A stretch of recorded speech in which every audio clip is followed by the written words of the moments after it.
Hi, it's Steve. Today we'd like to show you how to change the lower spray arm on your dishwasher. It's a really easy repair. Let me show you how we do it.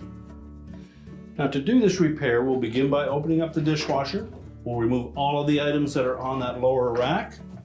Remove it from the dishwasher and just set it aside temporarily. With the rack removed, we're next just going to reach in, grasp the center of that spray arm and pull straight up on it.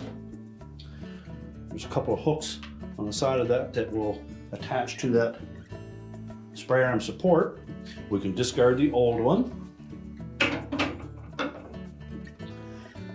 Now the replacement one may differ in appearance, but it is the proper one for your model.